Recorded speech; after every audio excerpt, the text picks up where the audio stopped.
time to grind. We cross the line. You know the time. It's time to shine. Check it. You must be out your mind. Even your third eye is blind sometime. You seen the sign. Still cross the line. This life will throw curves and sliders. In times of trouble, we struggle, but the beast inside you must come out, or it's famine. System set up to damage you. Unless you work around the scandalous and mismanagement. I ran with it. I became more than I was supposed to, but wouldn't listen to the voices of oppressors who try to keep a brother down. Nah, I ain't having that. I'm after that cabbage black. I felt more than I succeeded at. Life lessons had a brother stressing. Nearly died at my adolescence, but I kept stepping and I kept repping black unity. Never forgot where I came from. I'm on some generational wealth. It takes one to change one. So I'm here to give you game if you game, son. Cause it's game on. It's the same song. If you ain't grinding, you won't last long. You know the story, man. I can't find a job, it's because the man. I never let another man hold me. My pops told me, son, be the best at anything you do. Protect that. Your family first, your project. I keep you out the projects. My pops' logic, but I hear him know. Now my kids got the blueprint to prove it. Maneuvering around the bullshit. That could be you too. We do this. Just believe in yourself. Till wealth comes, no Gucci belt. Let's invest in self. Let's digest hate. Turn it to power. No protesting. That was last year. We ain't asking. Fuck your stimulus. Fuck your vaccine. I'm a black king. Not only for blacks though. This is for those that feel left behind. Can't find steps to climb. Let me testify. We got fish to fry. We don't wish to die, man. Turn the anger to love. Stop begging these fools. Just take it and run on, son. We had a dream, then we woke up. We focused. Take notice. We own it till we own it. Yeah, that's right. Stand up. Let's ride.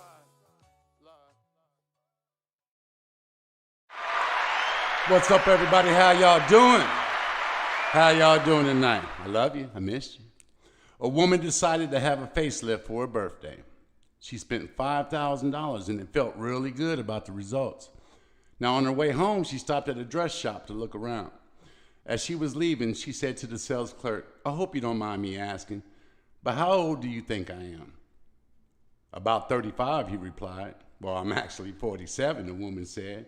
Really feeling happy after that, she went into the McDonald's for lunch and asked the order taker, the same question. He replied, oh, you look about 29. Well, I'm actually 47, she said. Really feeling good. While she was standing on the bus stop, she asked this old man the same question. He replied, honey, I'm 85 years old and my eyesight is going, but when I was young, there was a sure way of telling the woman's age. If I put my hand up your skirt, I will be able to tell your exact age. Well, there was nobody around, so the woman said, what the hell, and let him slip his hand up her skirt. After feeling around for a few minutes, the old man said, okay, you're 47. Stunned, the woman said, that was brilliant. How'd you do that? The old man replied, well, I was behind you at the line at McDonald's.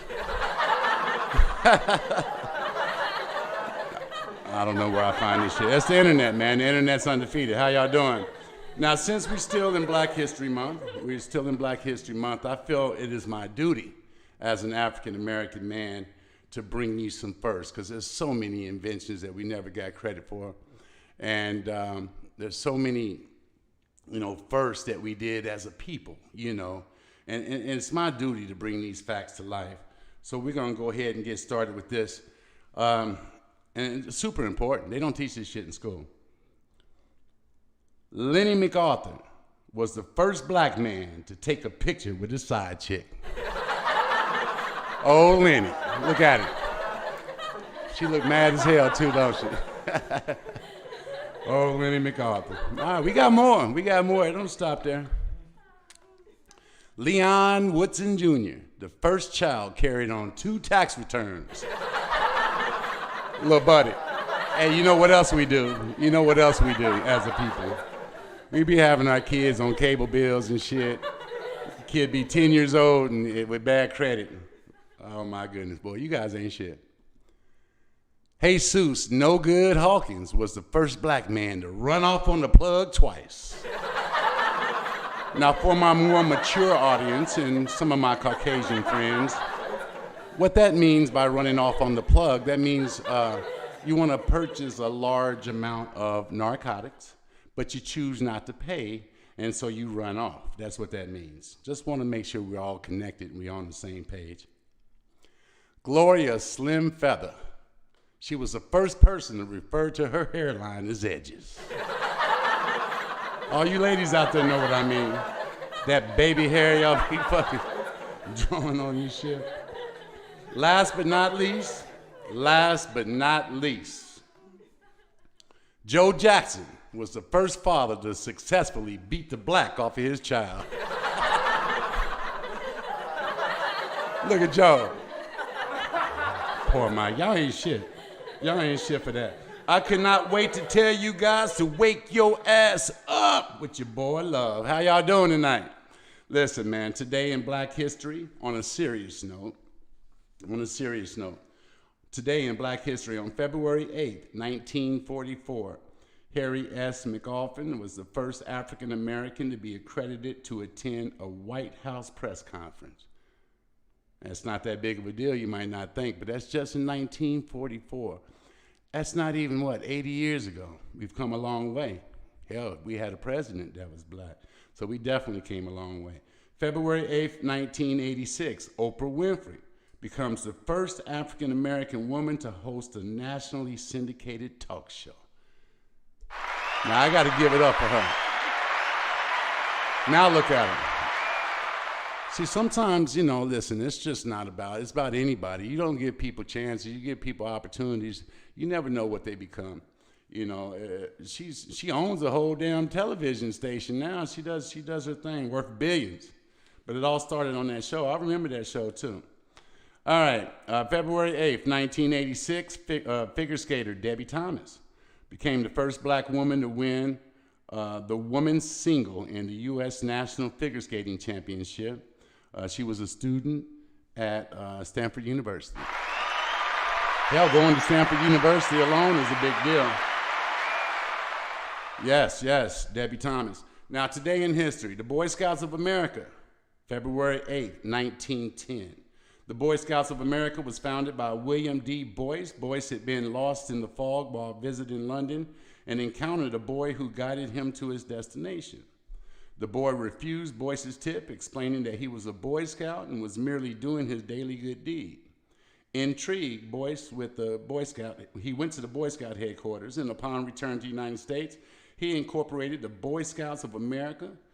Former U.S. President Theodore Roosevelt, who had long complained of the decline in American manhood, became an ardent supporter.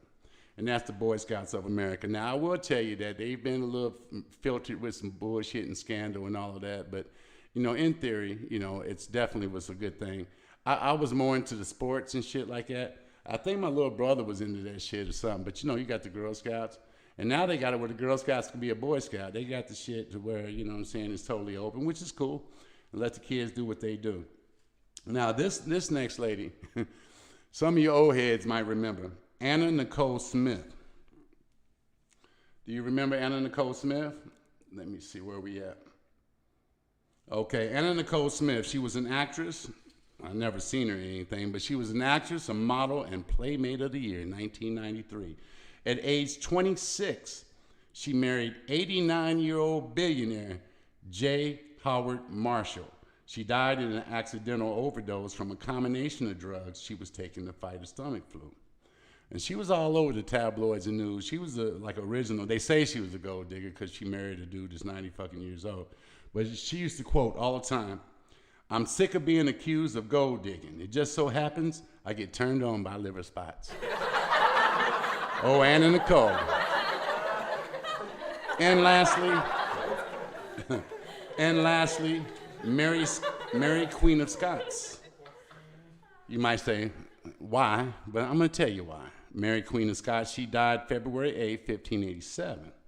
Now, normally I don't care about stupid shit like this, but I thought this was pretty cool. Queen of Scots from 1542 to 1567. She ascended to the throne when she was only 6 days old. 6 days old. You know, we talk about generational wealth. This heifer was 6 days old and became a queen, but she was later beheaded for her participation in a plot to kill Queen Elizabeth I. And that's today in history and also today in Black history. But how you guys doing? Tonight's show is about divide. Divide between the rich and the poor. We talk about this all the time, but today we're going to get a little deeper into it because we're going to talk about how it started. Pay attention. Pay close attention because everything is a full circle about what this show is about and what I talk about. The divide. We talk about 1% having all the money. There's a fucking reason. As a people, Black, brown, minorities, Indian, there's a reason why most of us are poor. There's a reason. That shit's not by accident. You just because you're Black, you're poor, but there's a reason for why you're poor. Systematically, it was set up to be that way. It wasn't necessarily set up to be that way towards Black people. It was set up to be that way towards getting richer and keeping another group, the social classes, keeping another group poor. Now, according to 2020 study, global earnings inequality has decreased substantially since 1970. Widening income inequality is the defining challenge of our time. In advanced economies, the gap between the rich and the poor is at its highest level in decades. Now, what is a gap between rich and poor called? We just say rich and poor all the time. Economic inequality, also known as the gap between rich and poor. Income inequality, wealth disparity, or wealth and income differences, consists of disparities in the distribution of wealth, accumulated assets, and income. The gap between the rich and the poor began 7,000 years ago. Now check this shit out, man. You guys got to pay attention to what I'm telling you. It started 7,000 years ago when land became more valuable than people. I will say that again. Land became more valuable than people. This is what the scientists are saying. Farmers began using ox-drawn plows to harvest crops instead of their hands, and a class system was born. It enabled them to grow 10 times more cereals and vegetables without needing extra workers, according to new research. Those who own land and ox teams also began to opt for more stress-tolerant crops like barley or certain kinds of wheat that didn't require much labor. By the second millennium BC, in many farming landscapes, fields stretched to the horizon. Societies were deeply divided between wealthy landowners who passed their holdings on to their children and land poor or landless families. Let that shit sink in. This is facts. What do we talk about all the time on this show? Generational wealth. We rent as a people, not just Black people. We're talking about poor people. This ain't a pro-Black show. I love my Black people, but this ain't pro-Black show. This is about poor people. Listen up. We rent. We do not own. We work for others. We do not work for ourselves. We don't get the tax breaks because of our tax bracket because we work for someone else. Is that starting to make sense? Do you get the picture? That's why I always tell you, there's nothing wrong with having a hard day's worth of work.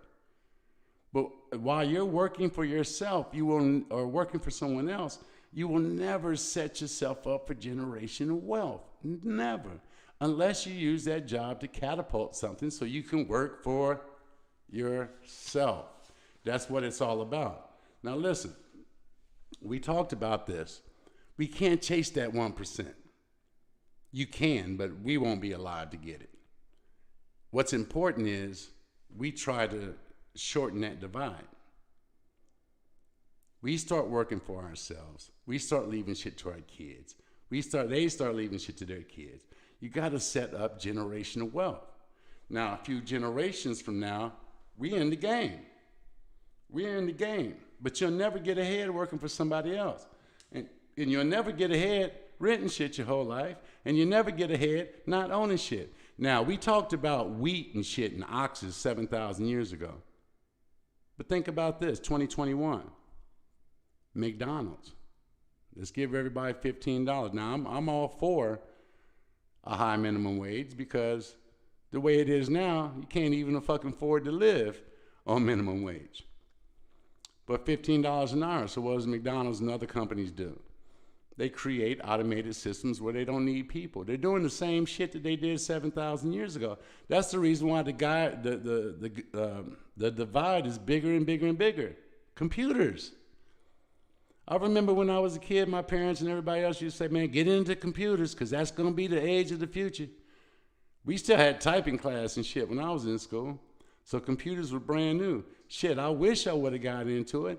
We had a computer, but I played fucking dig dug on the motherfucker. It's not like I was sitting there trying to learn that shit. I wish I did because in the boom in the 90s, late 80s and the 90s, when all of these billionaires were born, that was the time to really strike. And then once the internet came, that was the time. Now you got Mark Cuban, people like that becoming billionaires. Look at Elon Musk. If you haven't read his book, you need to learn his story, man. This kid came, he didn't have nothing. He didn't have shit. He moved to Canada when he was young. He went to University of Pennsylvania or some shit. He started one company, then sold that, and then he started another company that was like PayPal. I forget the name of it. But he was taking advantage of what was in front of him. He started a company that was like PayPal, where you did digital transactions on the internet. PayPal was the only thing around at that time. PayPal was so big, it was bigger than what Elon Musk had, but Elon Musk shit was big enough for PayPal to pay attention. So what happened? They ended up merging. Once they merged, he automatically became a billionaire. And then of course he went on to do the Tesla and SpaceX and all of these other things. But these people were big dreamers. This kid's story is no different than anybody else's. Christian Dior, another book. His story is no different than anybody else. These people didn't start with a whole lot, but they had vision. You got to get out here and own you some shit because that gap is going to get worse and worse. Before you know it, it's going to have rich people and a bunch of homeless motherfuckers. That's the way it's going to be. So you got to pay attention to that now, guys. Listen, what changes this? The blueprint will teach you to change your social status by changing your attitude. You got to change your attitude and your thought process. That's it. Live with your convictions and follow your passions and take your piece of the pie. It's time to get up. I say it every fucking show. Get off the fucking couch. And especially if you got kids. You setting your kids up for failure if you're not doing something with your life. You have to get out there and do something, guys. Just like those landowners back 7,000 years ago had the ox, these people are setting this shit up where they don't need you. You can sit here and scream about $15 an hour all the fuck you want to. They'll just put a fucking robot right there that's going to do the same fucking job that you're going to do. Understand your worth as a human being, find out what you're great at, and do something about that shit, and make yourself some real money. That's what I'm preaching. Now, tonight, we have a very, very special guest. He is someone that inspires me in a lot of ways. This brother started off years ago producing music and writing for the group, Orlando-based group, Trill. I remember when I first moved down here, these brothers were tearing it up. They were tearing up the scene. Now, he's currently living his passions in life, and he has a very interesting story. We sat down, man, we talked for well over an hour, man. I condensed it down to under 20 minutes, but we talked for well over an hour. You'll be able to see the video up on YouTube on the Wake Your Ass Up channel.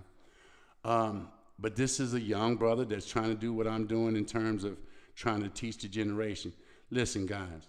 If no kids are watching this, that's okay. I know some of the older people with kids pay fucking attention.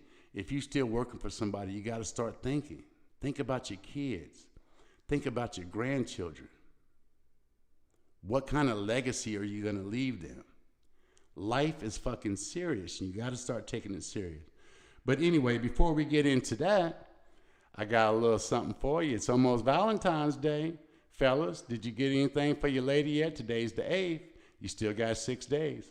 For all my local Orlando people, I want you to check this out. I got something for you. Y'all take a look at this basket. Comes with a t-shirt. The red box back in the back is a red teddy with a G-string. So fine, so lovely. White pillow. It also comes with a bottle of Moet with 2 glasses. See that little silver package? That's chocolate chip edibles. Comes with a mask. It comes with a mink-filled spa robe. Comes with the champagne glasses and also the bath salt. Get at me, Nuestra Reina. That's a one-stop shop, guys. Listen, all you got to do is get that. You don't need to get shit else. Maybe get some flowers and throw them on the floor. Hell, you could take the flowers out of that basket and sprinkle them around the floor. And I guarantee you, it's going to be a long night, fellas. Guarantee you. All right, guys, without further ado, I want to bring to the show. We sat down and spoke last week. Please give a round of applause, even though you at home. Do that shit anyway, to Eliseo Way.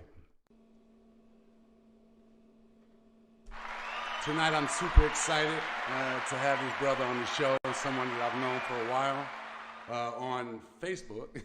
We've never met. This is our first time meeting. Eliseo Way, welcome to the show. Hey, I appreciate it, bruh. Appreciate having me on. I don't ever take it lightly when I get asked to do, a show or interview or be a guest on a podcast or a live stream. I don't take it lightly because there's a million other people you could have asked to be on the show, but you asked me, so that just it makes me feel good that you're just thinking about it, brother. That's all. Well, I tell you, man, we've been Facebook friends for years, and one beautiful thing about Facebook as a platform is that it allows you to have relationships with people, not in so much of a physical form, what I'm saying, but on the internet world, and you get to watch other people's growth and be inspired. By their progress, and what I'm saying, and I do have to say that I'm inviting people to do the show that I want to give flowers to while they're here. You know what I'm saying? That's what's up. People I actually look up to. Wow. So and for a lot of reasons, man. I mean, we have. I was looking at our Facebook. We have 202 mutual friends. You know nice. What I'm saying? Nice. So 6 degrees of separation. I was just looking, and just to name a couple, because a lot of them are music related, but Ghost, we both know Ghost. That's how I came into your world. I believe your son or somebody does music, and they were doing Ghost was doing a lot of videos for that individual. I don't know if it was your son or your nephew or a friend. Well, it's my son. I own South Coast Records. I have a label. So I had Diamond Royalty. My son's name is Some Kosher Yuppie. Yuppie. About 5 or 6 different artists. Ghost probably shot 20 videos for us, man. And because I started a podcast. It's my second season, and I did, I think, 14 episodes or whatever in the first season. Okay. And I seen what you got going on. I'm like, man, how did he get those graphics? What did he do? Man, this YouTube thing, because I've got IT. I got an IT guy. Okay. He's computer smart. I don't know a whole lot about it. But tell my viewers that don't already know you. Tell them who you are and what you got going on. Man, I'm so bad with bios and talking about myself. I be trying not to talk about myself, but so I might do this all wrong because I never really hear people talk about this type of stuff when they introduce themselves. But if I'm gonna do it, I'm gonna do it right. So there you go. My name's Eliseo Way. Born and raised in Orlando, Florida. I'm 38 years old. Now I'm actually married. I have a beautiful wife. I have 3 children, 2 daughters, 1 son. Fairly new father. Like my oldest is 7, my youngest is 2. So as you see, I took my 20s to do all the reckless stuff. There you go. And I remember saying, I said, man, when I get 30, I'm gonna go ahead and do the right thing and settle down and get married and have children. So if anybody knows about my story, with Trill, just being one of their main producers and one of their main songwriters, I knew that I was going to dedicate my 20s to music, and whatever the success or lack thereof that comes from that, I was going to be okay with it, you know what I'm saying? And then take 30s to just elevate and mature and maturate, and get on another level maturity wise. So who Eliseo is, I'm still a music producer, at heart, by trade. If there was one thing that I could do until I die, and whether I get paid for it or not, it would be make beats. That's just what I'd love to do. That's who I am. Yeah. and write songs and do hooks. I would love to just do that to make a living. That's who I am. That's why I invited you, man, because I think people need to hear. It's hard to talk a humble person. It's hard to talk about themselves, but I think it's important because there's lots of little people out there, man, that need inspiration. You understand?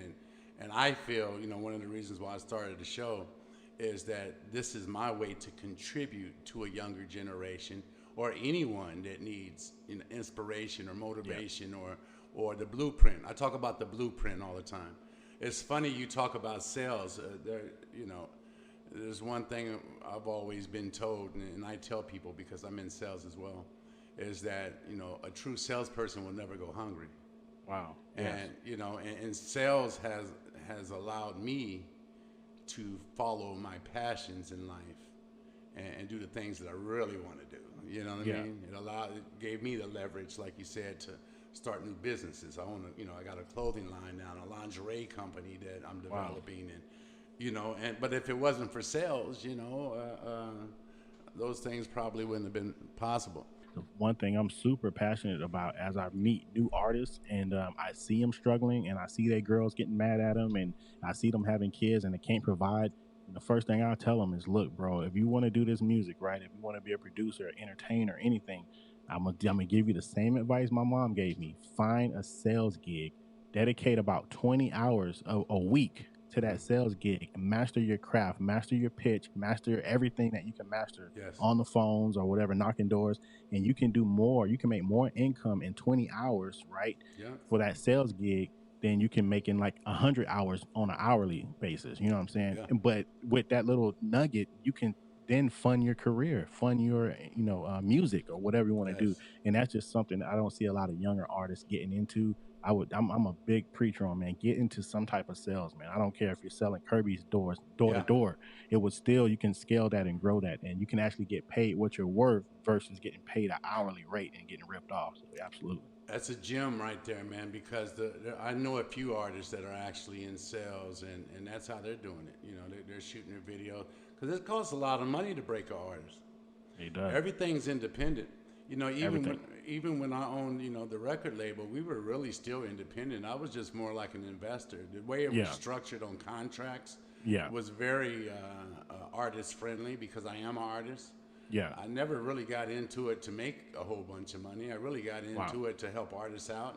You should have signed me 20 years ago. I still had a passion for music, but at the time I figured, you know what, I can't. I'm too old to do it. And the crazy thing about it, I have put more music out in the last 3 years than I ever had in my whole career.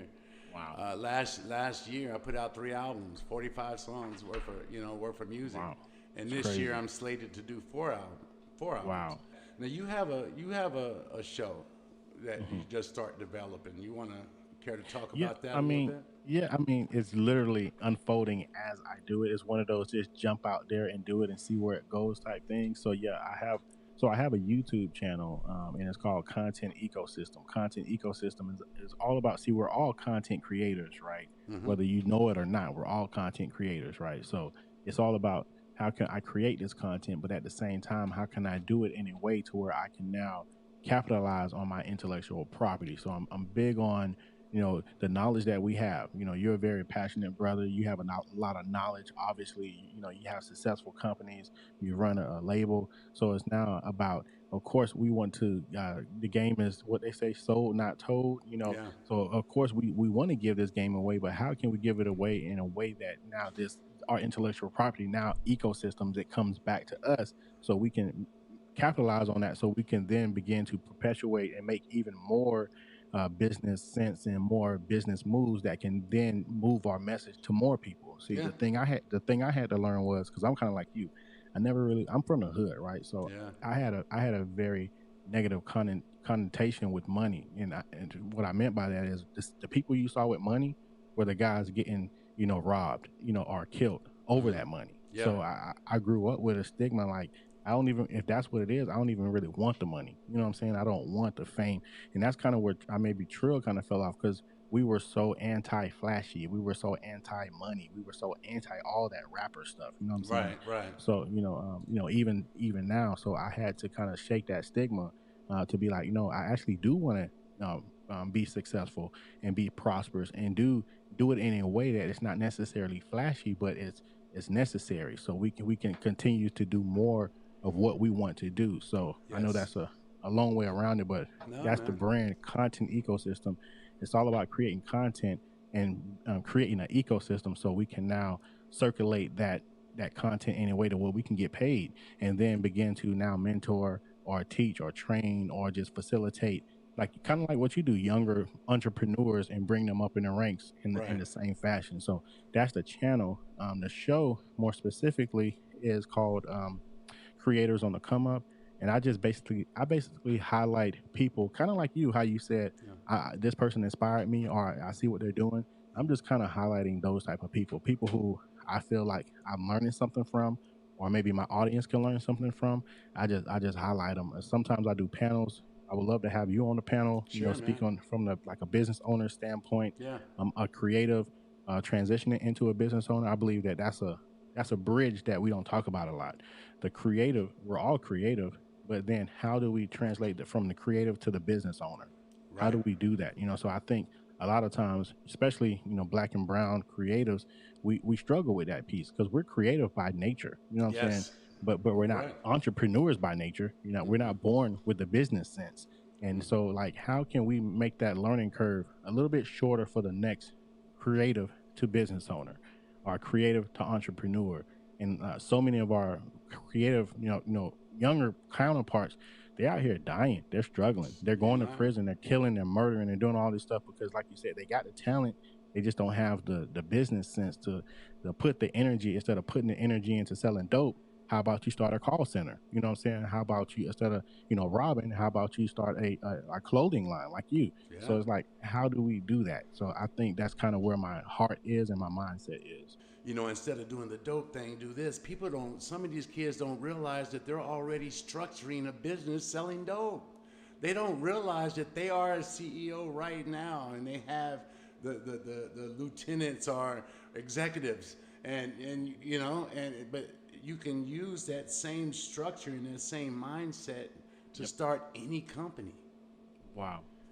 Yeah. You know? So how do you, and I think we're on the same, Yeah. you know, wave with that, because it's so true. So how do then you take that mindset, right, and then you just transfer it over to a young brother who is out there basically doing every entrepreneurial move, right? They're doing every businessman move. They're just doing it illegally. How do we now transfer that energy and that effort over to a legal structure? So I think when it comes down to that, that is the gifting in what you and I and maybe other brothers have, is being able to relay that message to them Yes. and be like, hey, listen, I love how you said it. You're already a business owner. You just don't know it yet. Yeah. You're already a general manager, already a coach, and a motivational speaker. You're already these positive, super positive things.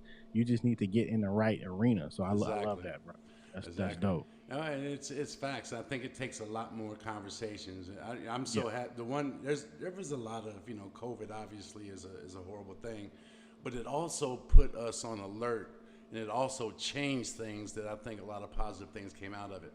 One thing is podcasts. There's a lot more podcasts, and there's a lot more people talking about stuff. Yes. And I think that's where it starts. Having conversations, people seeing videos with you and I talking, and Yes. saying, hey, there is another way. And the same to you. Since the 12 years that I've been doing what I'm doing, my partner and I've had probably 6 or 7 past employees that actually own their own business now. Wow. Because I preach it all the time. Wow. And even having employees like, I don't want you to stay here forever. Why should you stay here and live my vision? What's your vision? Bam. I can, and don't take it the wrong way. I can replace you with someone else. I Absolutely. want you to go be who you are. Absolutely. And the one quick story is there's a young lady, and I'll say her name because she's a Facebook friend. Her name is Flo, and she worked with me for a good chunk of that 12 years, probably 10, almost 11 of those years. Wow. And she was a good worker, a good salesperson, but you could tell she wasn't happy. The only reason she stayed is because we have such a family feel in my office that That's what's up. you want to be there, Yeah. And we pretty much just sit down like, listen, if you don't go do what you want to do with your life, you're not going to be happy, you know. Wow. And she went to school to do nail or to do hair and to do skin and do eyeliner and all that. Has her own business, has her own line of products now. Wow. I just seen her posted just a couple of days on Facebook. She's only been gone like about a year, and she's already developed her own line of beauty supplies. Man, You know, that's amazing. but So, but yeah. it's funny because you have to sometimes the power of broke. I'm sure you probably either read a book or heard about it, or Damon Johns, or Draymond Johns, or whatever, the owner of FUBU. Yeah. Yeah, it's like, you know, when you have to get it, you're gonna work a lot better. You're gonna be a lot more efficient. You're gonna save money. You know, having too much money is a problem sometimes because you want to just throw money at a problem. You know. Yeah. Wow. And her back was against the wall, and it's been a year, man, and she's happy. She looks beautiful. Has her own business popping, her own little office to doing the eyebrows and all of that shit. You know, and man, I applaud her for it, man, because. And those kind of things for me, it makes, man, you know, I can't take credit for the work that she did. Yeah. You know, but maybe it was one or two conversations that we had that maybe Absolutely. sparked it, you know? Absolutely, without a doubt, man. You know, I think one thing that I know that younger brothers and sisters, the thing that they don't see or they don't get is the example piece. So you can tell me all day, hey, go start this business or do better or stop selling dope. You can tell me all day these things. Yeah. But by her, you said she worked with you for 10 years. Yeah. She's seen you come in the office every day, driven, motivated. She's seen you, your ups, your downs. She's seen everything, hiring, firing. She's seen you do everything. And you can't pay for that type of, you can't pay for that. You know what I'm saying? Yeah. And so whether it was the conversations or not, that's a moot point. But what she did see was it in person. Physically, she saw you grinding. So that did more for her than any conversation that you probably could have ever had because she had a living proof of it being done and being successful. So that's amazing. And you know what? You just said something earlier. We were saying, how do we get them to stop doing this and do that? And I think just the example, just the example. But they have to see it. They have to hear people They have talk to see about it. They have to see it. You It's know? like, I see it to believe it, type thing. Yeah. So when you're the living, walking, breathing proof, they can't deny that. No. They say, well, I ain't got the money. Well, I didn't have the money. Well, I'm tired. Well, I'm tired. I'm here. Well, this. People not supporting me. People not supporting me either. That's why half of 90% of my business is in another state where people don't know me. They don't know me from Tom, Dick, or Harry. So you can't complain about people not supporting you. Get on the phone and dial more, and then dial more and dial more. It's a numbers game out here in these streets. So it's like, man. So I just love it, bro. Like I can talk about that all night, bro. No, most definitely. You know, the drive and ambition, and everybody, and I say this all the time to people, everybody are truly, and I didn't invent it, it's been out, but everyone is truly gifted at something that would make them happy. You know what I'm saying? Because that's another root thing for the show. How do you find happiness? Because it's not just about money, really. Yeah. It's about being happy. I know homeless people that are extremely happy. Man, and I envy them sometimes, man, because I gotta tell you this story. You heard about Ty Lopez? You heard of him? No. Ty Lopez? You never heard of Ty Lopez? No. Okay, well look him up. He's like the Spanish Grant Cardone. That's the only thing I can. Yeah, he's like Grant Cardone. And Ty Lopez, he's a millionaire, and he just I was in a clubhouse room with him the other day, and he was talking about how his life, he has to get on all these planes and do all these meetings, and he has to do all these different things. He's a big investor, and he said, you know who I'm jealous of? He said, I'm jealous of one of my employees because he owns a big ranch, and he said, this guy, I pay him $70,000 a year, right? And he said, this guy don't have to pay no rent because he lives on my ranch. He maintenances my ranch, right? But he said my ranch guy, he has a beautiful wife. He has about 3 kids. He homeschools his kids. He say they grow their own food, so they live off the land, and they work out because they're like, picking up the logs and stuff. And he said, I'm just so jealous of this guy because he looks so happy. He doesn't have to worry about the outside world. He doesn't have to be at meetings, on planes, traveling. He just has a beautiful wife that's probably not cheating on him, right? Has beautiful kids. And so he said, guys, sometimes you look at happiness like all this other stuff, but sometimes happiness can be so simple in just what you want. A beautiful wife, kids, people who love you, healthy, exercising, eating, and you can really just kind of condense a lot of what you think happiness is down to something really simple. So Yeah. you just kind of said the same thing, and I just had to highlight that because it's pretty much the same story you were going down.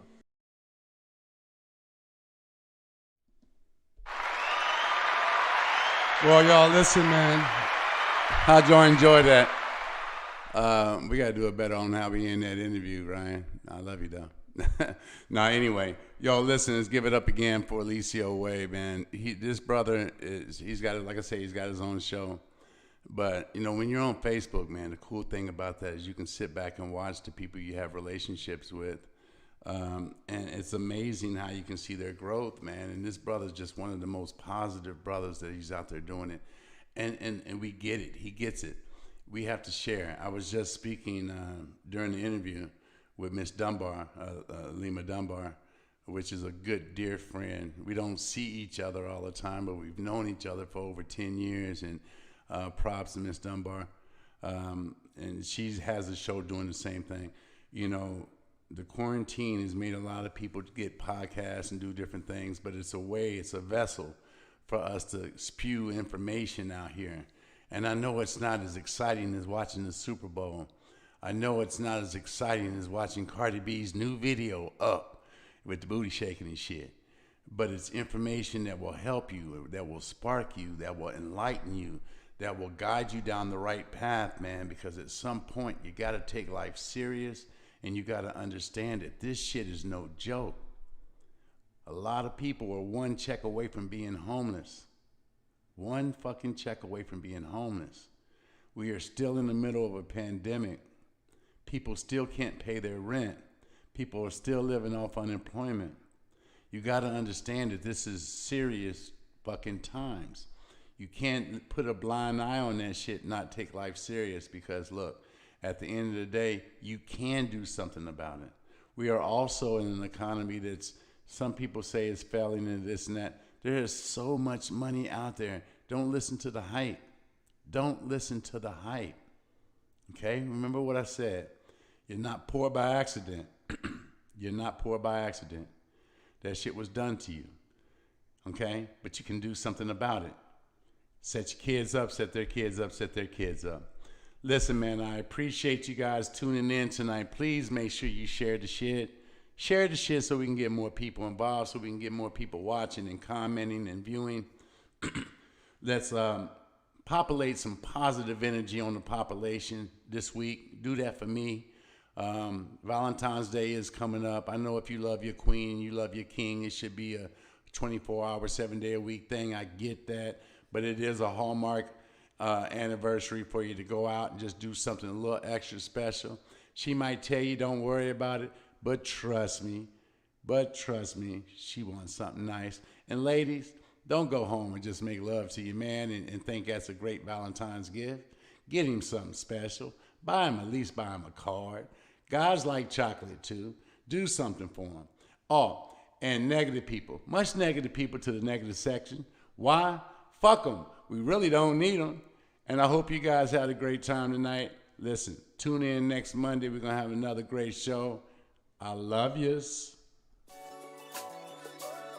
Y'all know that time, it's time to rise, it's time to grind, we cross the line, you know the time, it's time to shine, check it, you must be out your mind, even your third eye is blind sometime, you seen the sign, still cross the line, this life will throw curves and sliders, in times of trouble we struggle, but the beast inside you must come out or it's famine, system set up to damage you.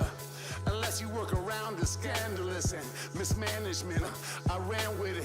I became more than I was supposed to, but wouldn't listen to the voices of oppressors who try to keep a brother down. Nah, I ain't having that. I'm after that cabbage black. I fell more than I succeeded at. Life lessons had a brother stressing. Nearly died at my adolescence, but I kept stepping and I kept repping black unity. Never forgot where I came from. I'm on some generational wealth. It takes